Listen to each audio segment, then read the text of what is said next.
بسم الله الرحمن الرحيم الحمد لله وحده والصلاة والسلام على من لا نبي بعده. Dear respected viewers, Assalamu alaikum wa rahmatullahi wa barakatuh.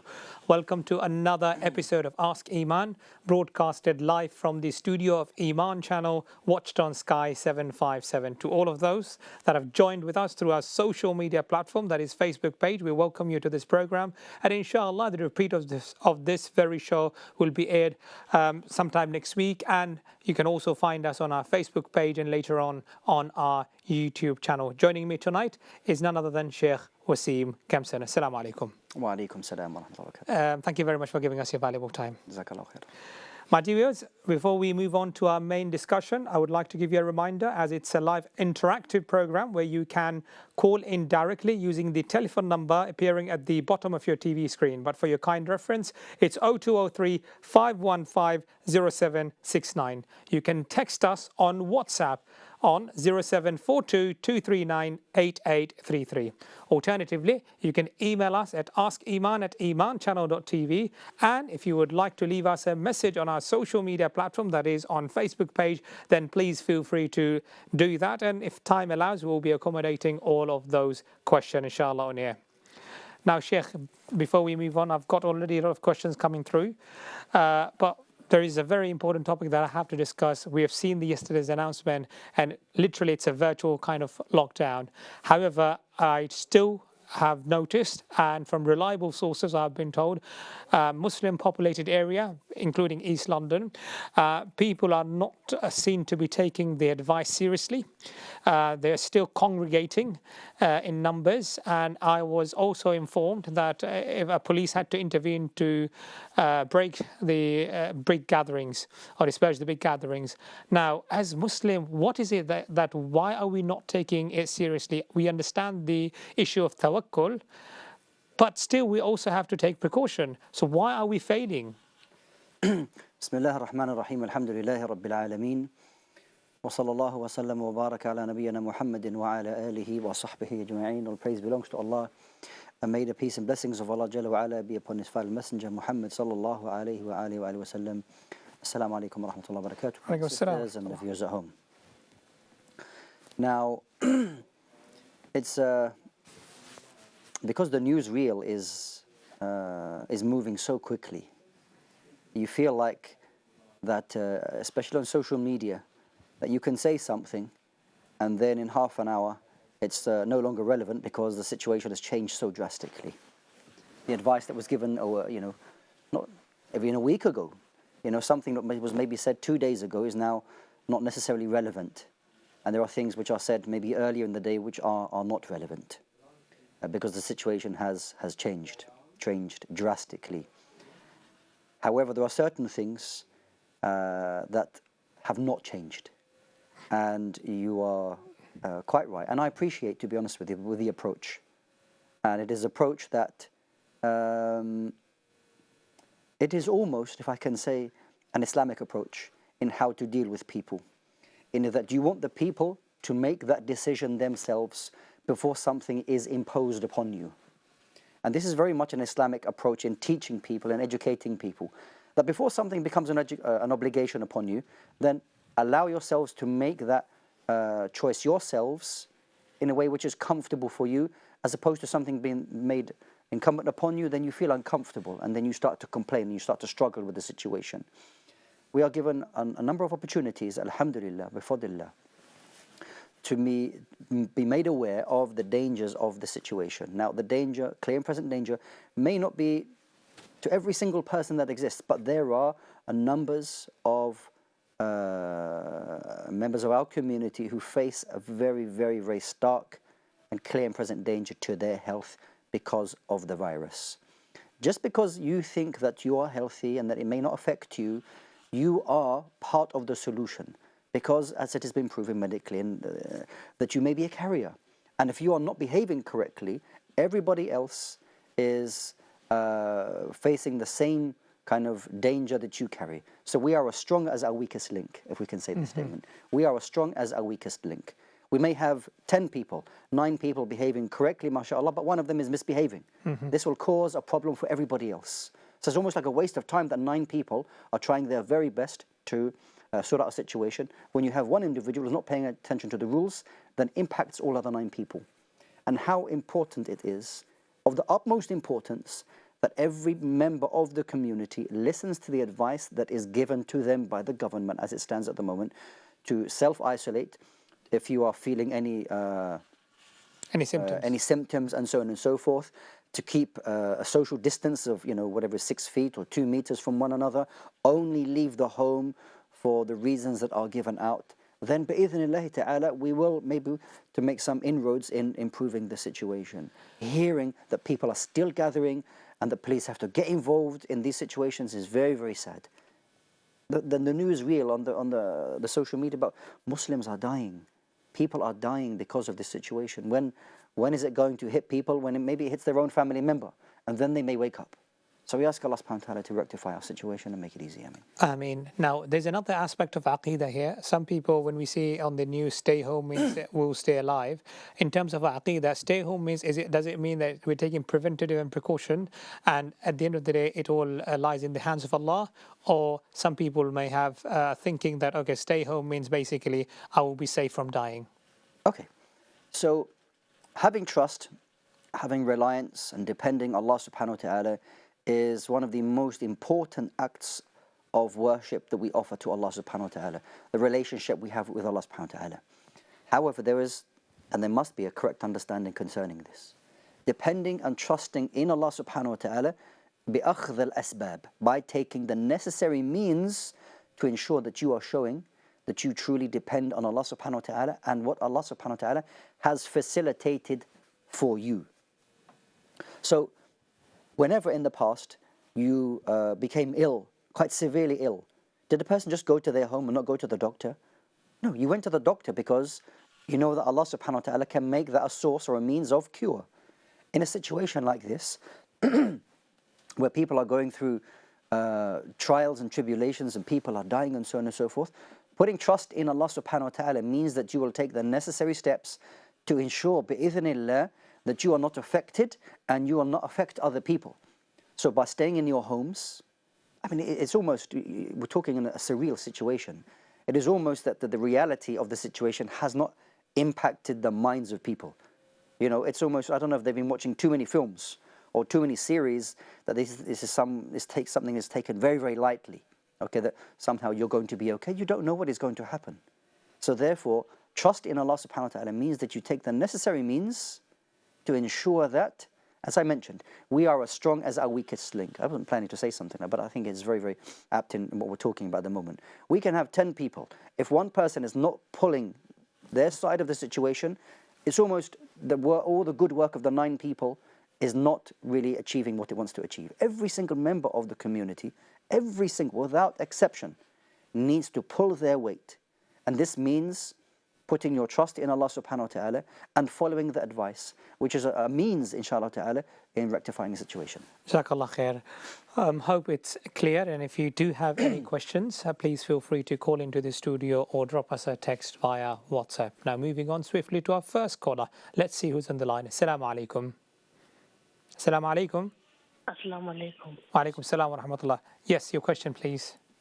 I was going to say, because if a person has done bad in life and like in the day of judgment they find out that they go Jahannam, but then at the same time if they did 5 times a day prayer and read the Quran, which side would they go on, Jannah or something? Okay, Shaykh, is that clear to you? Yeah. Okay, inshallah. Any other question? Yeah, and one more. The coronavirus, is it like since it's serious and stuff, is it a sign like of the day of judgment coming nearby or something? Okay, fair point, inshallah. No problem. Shaykh will address those issues. Thank you very much for asking those very important questions. If I can start with the second one first, as it's relevant. Is it a sign of day of judgment? Yeah. So, whenever trials and tribulations appear, it appears on our social media feeds and things like, people are scrambling around for interpretation of different narrations or different understandings concerning ahadith and whatnot. Allahu a'lam. And what we do know, Allah subhanahu wa ta'ala tells us in the Quran that the sa'ah, or the coming of the hour, is close. and that certain things, of course, will occur towards the coming of the hour. Allahu A'lam, maybe it is, maybe it is not. We cannot absolutely say unconditionally, absolutely, this is one of the alamat as-sa'at as-sughra. This is one of the minor signs of qiyamah, and that this is something we can, for sure. Allahu A'lam, Allah knows best. But it is a reminder for us that death is closer than maybe we think, and that qiyamah, yes, maybe is closer than that what we thought. And it is a time for us to return to Allah Ta'ala. Wallahu A'lam. Thank you very much. And the first question about reading Quran and going to... Yeah, so on Yawm al-Qiyamah, when people face Allah Subhanahu wa Ta'ala, and they will be shown their deeds, they will be shown their status in front of Allah Subhanahu wa Ta'ala, there are things which, will save them. And we hope that, the good deeds that you did in this worldly life will be, by Allah's mercy, a source of saving you from the hellfire. May Allah protect us. Allahumma ameen. Jazakallah khair. Hope that answers your question. And if you do have any further questions, then please feel free to get in touch with us, and we'll be more than happy to answer your question. And inshallah, the topic or the discussion we had in the beginning is about the coronavirus and things that is impacting us. And we should, as Shaykh has mentioned, take the advice seriously and not take it lightly. If you do have any question, get in touch with the experts. And inshallah, if you have any fiqh-related mas'ala, then this is the very show where you can ask us directly. Inshallah, it's time for a short break. When we come back, we'll be taking your questions. I've got a lot of questions on WhatsApp. We'll be addressing those questions. Thank you very much. You're watching Ask Eman.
Welcome back to Ask Eman, broadcasted live from the studio of Eman channel, watched on Sky 757. You're watching this program also via online, our social media platform, that is Facebook page. And if you'd like to share the Facebook page, then please do not hesitate. And don't forget to like our Facebook page, follow us on our Instagram, Twitter page, and subscribe to our YouTube channel. Joining me tonight is Shaykh Wasim Kempson. Now, Shaykh, let's move on swiftly to our questions that we've got. Let's start with an important question. It says that I want to ask you a question related to the coronavirus lockdown. How can I get my family from spending time in front of the TV the whole day, even after praying their salah on time, but they still watch it after just praying salah? Is there a way that I can bring them to pray Quran or to read Quran and abstain from watching TV and listening music? I've been making du'as. Kindly discuss as how to or how we can overcome the situation in coronavirus lockdown. طيب. So it's a very good practice, mashallah, that you pray together. I'm not sure where you're based, but always after salah, I find, is a very good time. Whoever's led the salah, if it's the father or somebody, for them to just, as the Prophet ﷺ would do on many occasions, that after the salah, that the Prophet ﷺ would face the congregation and maybe just mention a benefit, mention something, and that can be a source of conversation. Because many times if they're in front of a television screen or in front of a computer screen or a device or something like that, and you're speaking to them, and then they give you their attentions, sometimes that attention is somewhat diluted because they're still kind of looking in the corner of their eye with the device. However, after salah, there are no devices. There's a complete cut-off from that. So I think after the salah is a very good opportunity, and it happens, I assume, on a number of occasions through the day, at least 5 times, inshallah ta'ala, that you can face your family, you can speak with them, and you can discuss different topics. You can speak about what's happening at the moment. You can ask them questions, how they're feeling, get to regain a connection with your family. And it's something I think a lot of families can do, because a lot of families are asking questions. What can we do at home? How can we get through the day? And after the salah is an excellent opportunity for you to engage with your family, especially after reaching out to Allah subhanahu wa ta'ala for, not necessarily it always needs to be a speech, but it can be, if they have any questions, are they worried about anything, are they concerned about anything, for you to then allay any of their fears or concerns that they have, and then you build upon that. That some of the things that you've discussed after the salah you can start to implement during the day.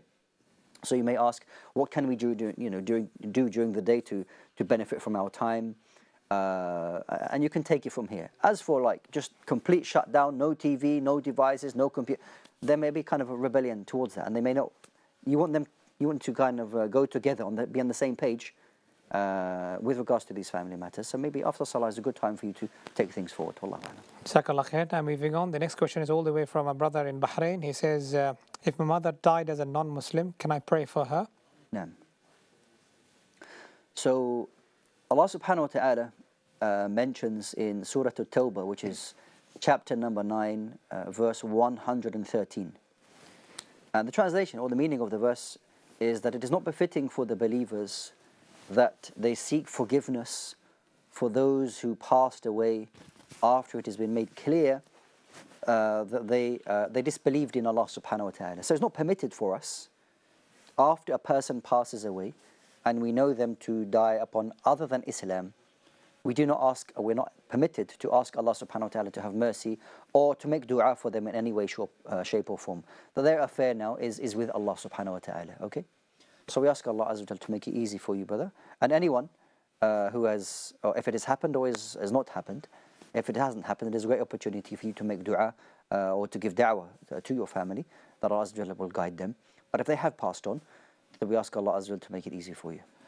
Thank you. And the second question of the same brother is, he works as a security guard, and his question is, if someone gives me a tip, am I entitled to take it? Because I've heard from one of the sheikhs saying it is a form of sadaqah. Is that okay, or shall I refuse it? Okay, so what I would say is that your employer, you can seek guidance from them. That there are times when people give money and at times want to kind of seek benefit from that in the future, which maybe is a problem. But then other times that they may just give you because of the help that you have given to them. They don't want anything from you. You may never even see them again. You may not see them again, and they want to give you something like gifts. So you may speak to your employer. You don't necessarily need to say that it's money and things like that. You may say, if a client gives me a gift for something, am I allowed to accept gifts? And just see what the work policy is on that. Wallahu a'lam. Thank you ever so much. And of course, not to forget that you have to get it always checked to see how much you can accept because there are maybe certain restrictions in place. So please do check it up as Shaykh has mentioned. But before we move on to the next question, let's see who's on the line. Assalamu alaikum. Assalamu alaikum. Wa alaikum assalam wa rahmatullah. Very young voice. Yes, what's your question? So I was going to say that if you pray every day, but you do it in the wrong times, accidentally, would it count? Okay, is that clear to you, Sheikh?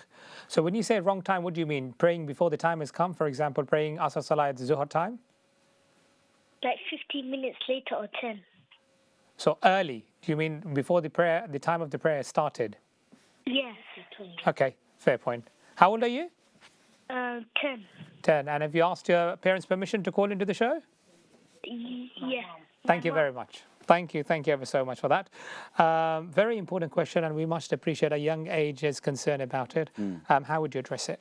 Okay, mashallah. So we all strive and try our best to ensure that we offer our salawat in the times that Allah subhanahu wa ta'ala wants us to offer those prayers. Now, there are times when a person may forget or they may sleep over the prayer. Whenever they remember, they do as the Prophet ﷺ told us to do, is to offer that salah immediately. Okay?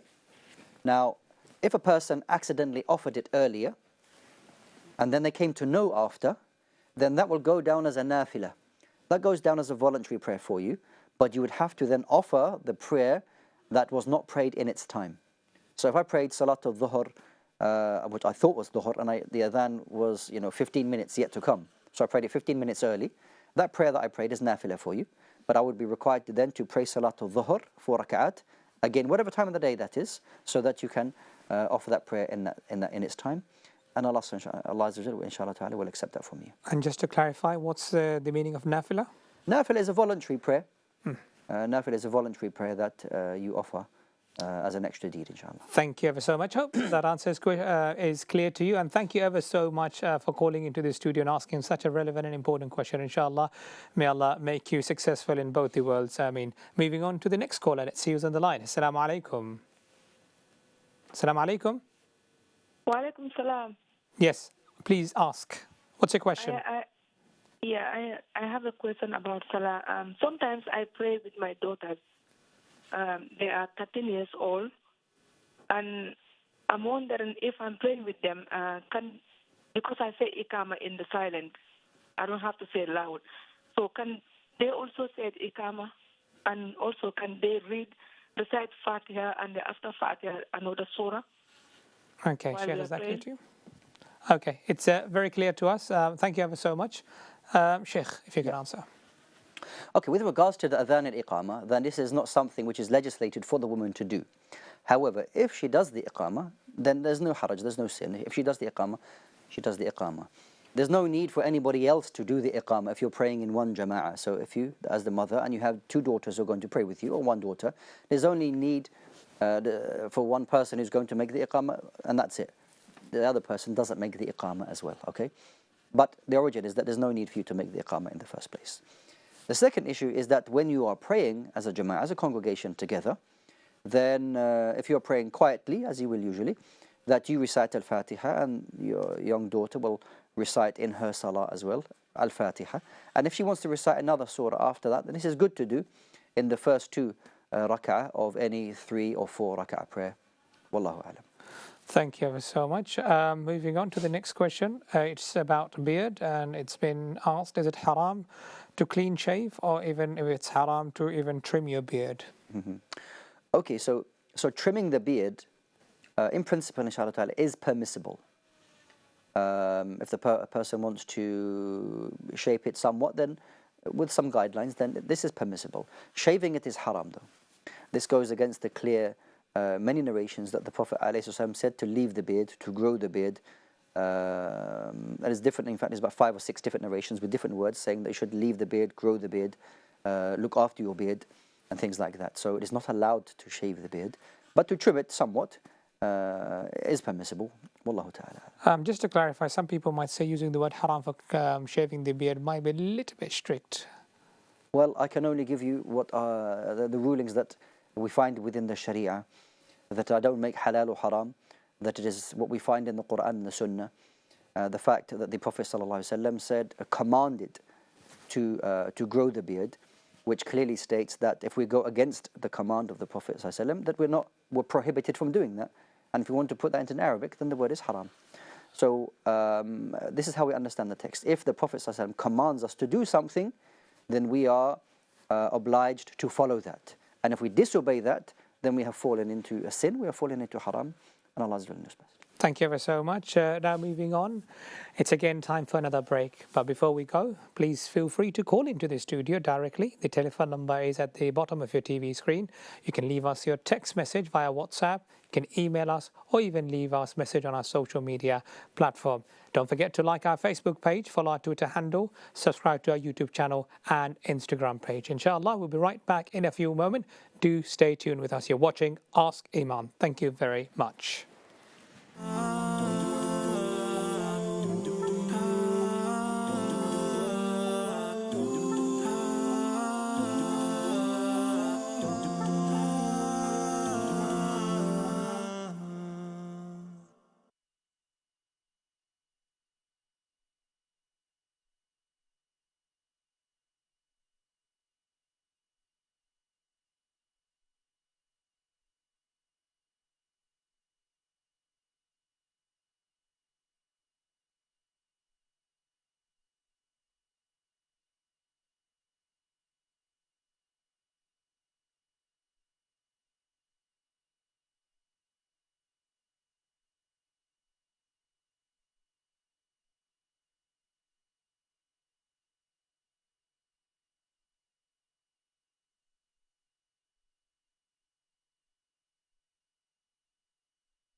Welcome back to Ask Eman, the live interactive Q&A show.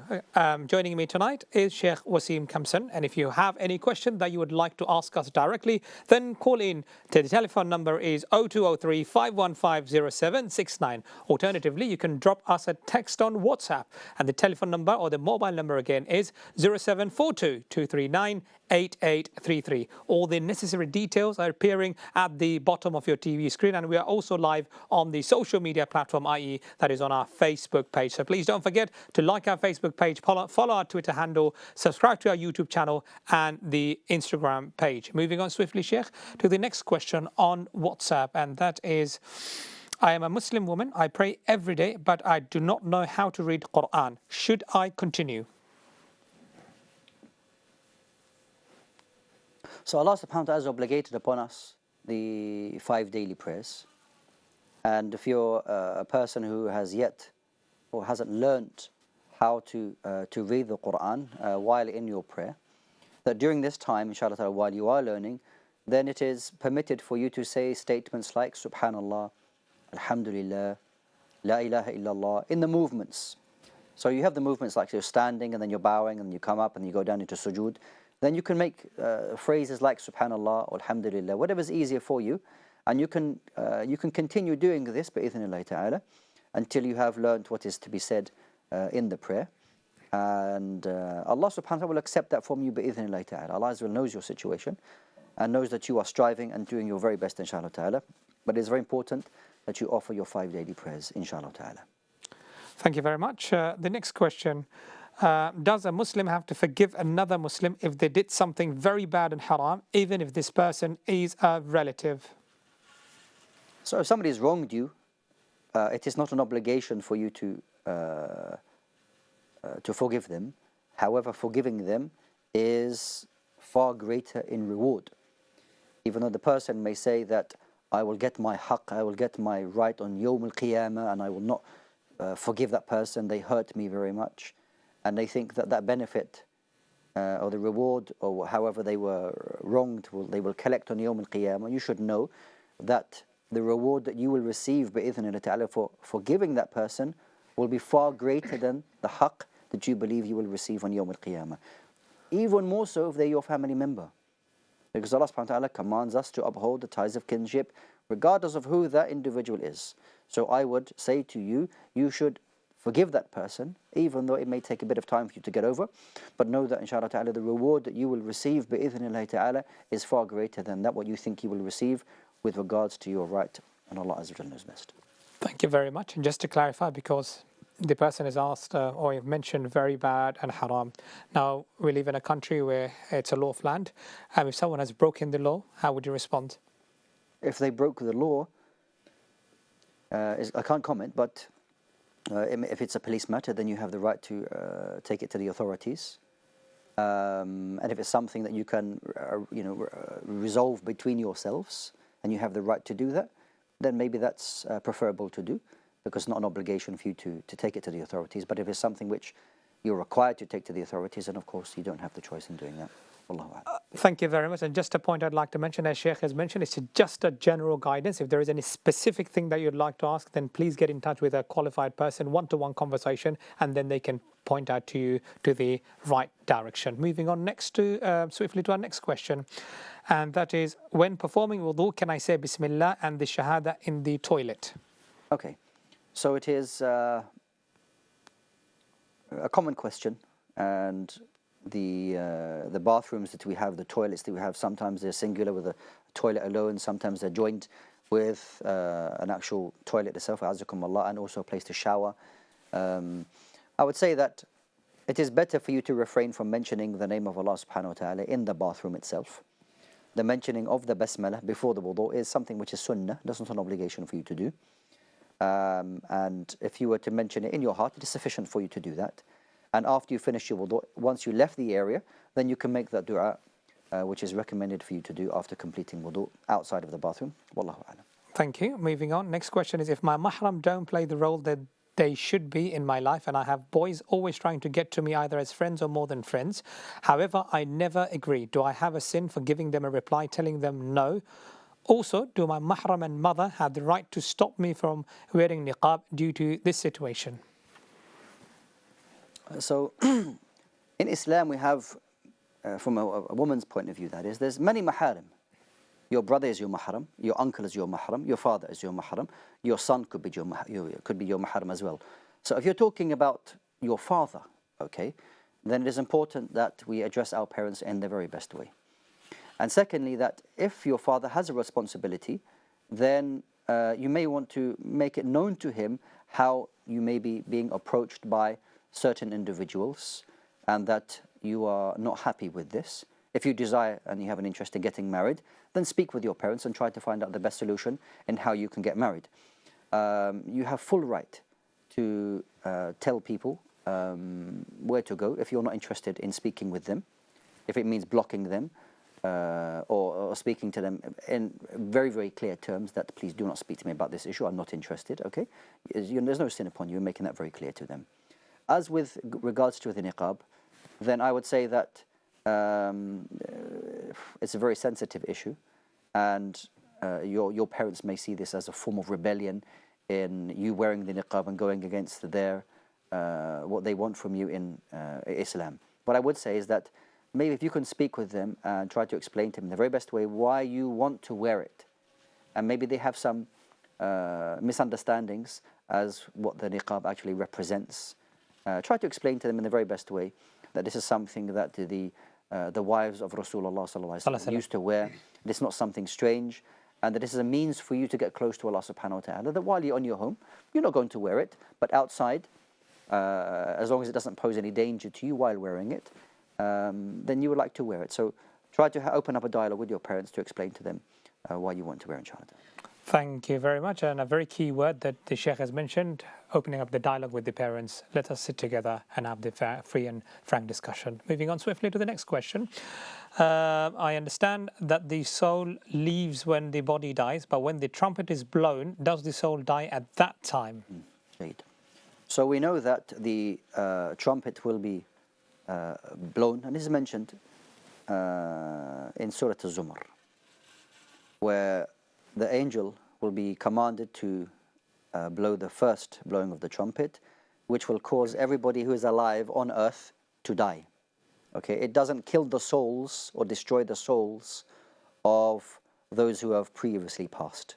Okay, but it kills every living being, or every living being on earth their life will come to an end. And then the second blowing of the trumpet, everyone then will be resurrected. Wallahu ta'ala alam. Thank you. Next question. Can brother and sisters and mother stand together in prayer in congregation at home? Yes, by all means. That at the moment, while everybody is isolating themselves in their homes, it is good to establish the congregational prayer in your homes.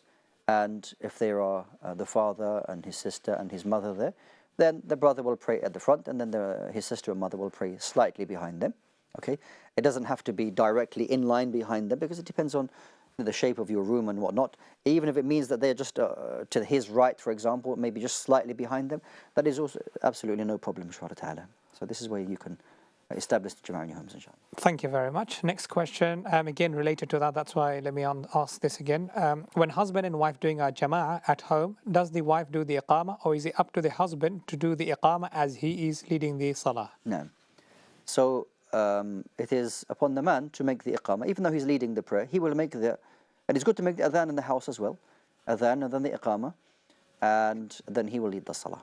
Because it's not legislated for the women to make the adhan or the iqamah. Wallahu a'lam. Thank you. Next question. My brother has married a revert. Mum and dad are happy, but the sad point is both our parents, side of the family, have disowned our parents. Didn't turn up to his nikah, also stating that we have brought shame to the family. What will society think? What can we do to clarify the way of thinking? 1 minute, I've got. So the revert's parents are happy? Yes. But the brother's parents are not happy? Not happy, that's the understanding. Yeah, well, I mean... Because of the society and culture that they live in. I mean, first and foremost, if the brother, and this is the husband and wife now, that they are happy together, and this is the most important thing. And I understand that people will have different cultures. We should look down upon that. In fact, this can be a positive thing. The fact that they're married now, alhamdulillah, it's done now. Let's try to move on and try and get some positivity out of the situation, help them, especially if they're newlywed couple. Try to help them, support them, and give them whatever help they need, inshallah ta'ala. And make dua to Allah Azza wa Jal that all people's hearts are opened to the situation so that people can live in a good way together, bi'idhnillah ta'ala. Thank you. Next question. For the ghusl of deceased, some people press the stomach right at the end after the ghusl and the wudu. Is this permitted? Okay, so when washing the deceased, to massage the stomach would preferably be done at the beginning of the ghusl to ensure that if there is anything that needs to leave the body, will leave the body.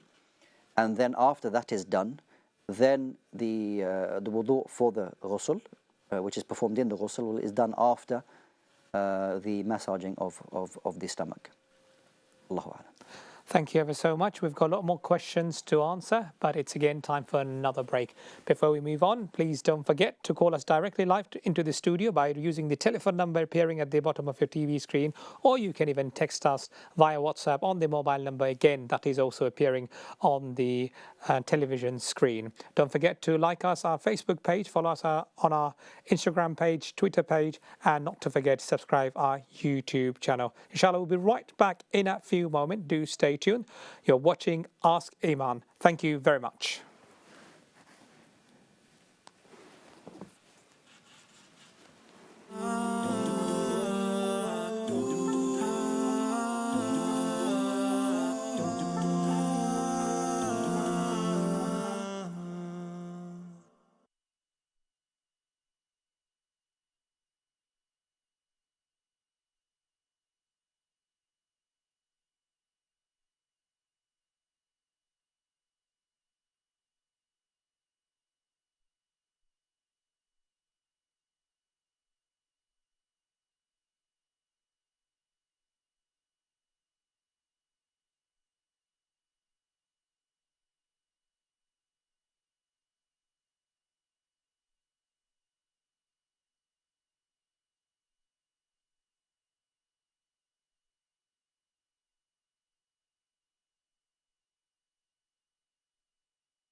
Welcome back to Ask Eman, the last segment. This is the program, which is a live interactive program where you can ask us question directly and the Shaykh will be giving answer using the authentic sources. You can call in directly to the studio using the telephone numbers appearing at the bottom of your TV screen, or you can text us via WhatsApp using the mobile number, email us, and even you can leave us message on our social media platform, that is Facebook page, which is also broadcasting live from the studio of Eman channel, watched on Sky 757. Joining me in conversation with Shaykh Wasim Kempson. Now, Shaykh, there's a lot of questions on WhatsApp. Let's move on. The next question is, what is the minimum that is needed for the ghusl of the deceased to be valid? What is the minimum for ghusl? Yes. Now that's the, I'm assuming, is there anything minimum that we can do for the ghusl to be accepted, or is there any full process we have to follow? Right, okay, so when performing the ghusl of the deceased, there are various hadith concerning this. We have the hadith in which the Prophet sallallahu alaihi wasallam told us to wash the body with ma' sidr, to use a sidr, which is a form of leaf, and when it is dried out and then crushed into a powder, gives a particular odor. It's a nice fresh smelling kind of powder, and that the whole body really is to be washed from head to toe, ensuring that the water does not enter into the nostrils or into the mouth, that those areas are covered. But it is essentially, the ghusl is, as when we perform ghusl normally, that the water reaches the entire part of the body, and just as we would make wudu for the body parts, we do that for the deceased as well, and Allah subhanahu wa ta'ala is best. Thank you very much. And this was a question on our YouTube channel. Now, before we move on to the next question, there's a caller on the line, or a viewer on the line. Let's see who is the caller. Assalamu alaikum. Wa alaikum assalam. Yes. My question is regarding the menopause or periods, please. My problem is I'm getting every 8 to 10 days, and then it's say like on and off 8 days. Then again I start prayer, and then after again 7 or 8 days or 12 days it started again. So I'm confused. What time is really period time and when is not? But because it's lost and sometimes very little, sometimes it's very heavy. So no idea, honestly. Do I need to do prayer or not? Can I touch the Quran? It's so confusing for me. Even I'm having medically tablets to control them, but it's getting actually out of control more. Like it's getting after 7 days, Okay. Is this menopause or around 7 days, and then it's again the periods come. Okay, now, I just need a clarification. Did you mention menopause, or is it a part of the period? It is a period, but they said because I'm 40 now, so they said it could be your early menopause. Maybe some women get the early menopause, so it will be irregular. But what type of irregular? Clear. They try to give me the tablet to make it regular, but now this is the first month I took the tablets. It's come after straight 8 days. Okay. And I'm waiting since 8 days to finish it, so I can't pray, Okay, it's clear, Sheikh. Is that clear? Sure. Okay, inshallah, it's clear. Let's see what the answer is. Thank you ever so much for asking such an important, relevant question, Sheikh. Okay. From the outset, answering questions like this are particularly sensitive and quite complicated at times. So what I would say is that as when a person is going through a situation where they're unable to determine their normal cycle, is that, especially when the beginnings of menopause happen, that the cycle, obviously, as quite rightly mentioned, can be a little bit upside down, starting and stopping. Now, prior to that, you'll be aware that, and sorry for to be so detailed in the matter, but it is a matter you want to know when you can pray and when you can't pray, which is an obligation upon us. We must know these rulings. That menstrual discharge is of a particular, has a particular look.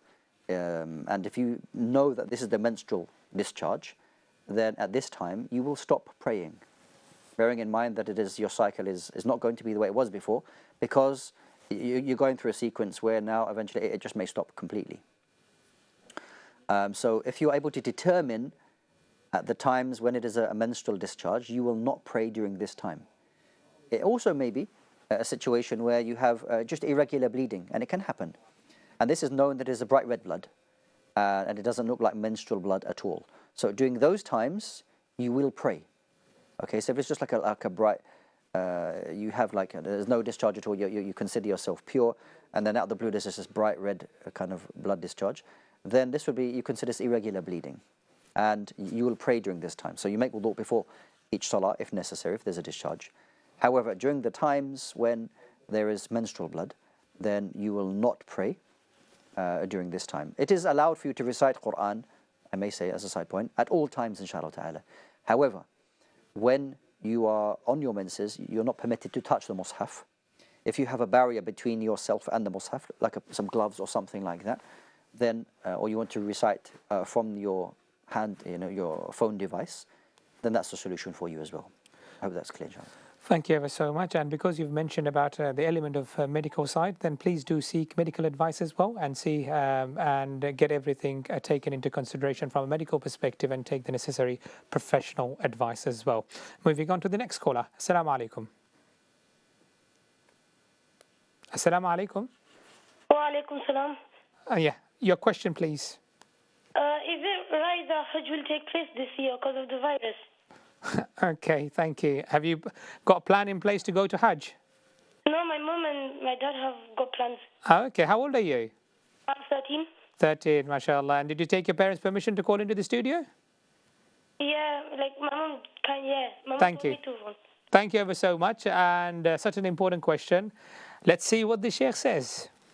It's basically, are we going to Hajj this year? Well, we haven't reached Ramadan yet. And Hajj is like a couple of months after that. It's really, I can't comment because I don't know. It's something in the future, ilm al-ghayb. So I don't know how the situation is going to pan out with regards to the current crisis, with regards to the virus and whatnot. We don't even know whether the Hajj will take place or not. We don't know, yeah. So we don't know with regards to Hajj. So we take one day at a time, inshallah ta'ala. And we ask Allah subhanahu wa ta'ala to make it easy for us and all the Muslims and everyone around the world. Allahumma ameen. Jazakallah khair. We appreciate that you're trying to plan in advance. However, it's very difficult to say something, as Shaykh has mentioned. But do get in touch with relevant bodies out there. There are a lot of bodies, travel agencies out there. Ask them, find out, and then inshallah make the necessary decision. Moving on to the next question, and that is from YouTube again. And what is the best trait or characteristic for a Muslim to have? The best characteristic to have in terms of akhlaq, in terms of manners and things like that, is it difficult to say? Allahu A'lam. It could be defined in different ways. I could say is that to be truthful to Allah, to be truthful with regards to your submission, which is to do with your manners, to do with your relationship with Allah subhanahu wa ta'ala, to be truthful to other people, to be truthful to yourself. And as we know that the Prophet ﷺ said, be truthful. فإن الصدق forget the narration, that the truth leads to bir, and that bir leads to the paradise. So being truthful in all aspects of your life is, if you like, the foundation of everything. And Allah knows best. Jazakallah khair. Next question is, I am at work in a school and have a strict break times. My lunch break is at 12, between 12 to 12:30. If I pray in that time Zuhr, when it isn't the time yet, is it okay? Otherwise, I have to wait till 3:30, especially winter. It's very difficult. So what is the best solution? To offer Dhuhr before its time? Yes. Yeah, so the issue here is offering Salat al-Dhuhr before the time actually enters. You can't actually call that Salat al-Dhuhr. You will offer, even as your intention is to pray Dhuhr, if the time hasn't entered, there's no opinion that can state that you offer Dhuhr because the time actually hasn't entered. If a person prays it late for whatever reason, and that can be substantiated because prayers can be joined in the earlier or latter times. But praying it before its time really is an issue, and may Allah make it easy. You might need to just pray later. Yeah. Okay, but before that, because she said she works in a school, can we not have a discussion with the relevant bodies or line managers to see if there is any room? Yeah, by all means. I think it's very important that while at work to speak to your management team to find out what solutions you have in offering your prayers, so that everybody's comfortable at work, inshallah. Jazakallah khair, Shaykh. And now moving on to the next question, and that is, since the masjids are closed, can we call adhan at home before every salah? yes, by all means. You can call the adhan when the prayer enters, or you can make the adhan just about when you're about to pray. By all means, it's recommended for you to do that, inshallah.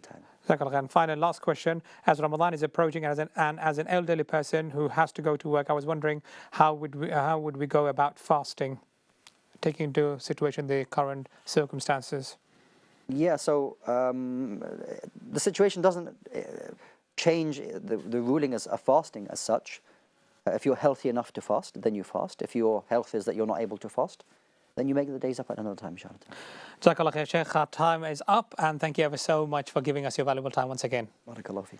Now, before we end, the last question, because obviously you mentioned that elderly, someone who is elderly, then please seek the medical advice to see whether you are in a position to fast as well. That's all from us for tonight. Until next time, subhanakallahumma wa bihamdik, nashhadu an la ilaha illa anta nastaghfiruka wa natubu ilayk. Wassalamu alaikum wa rahmatullahi wa barakatuh.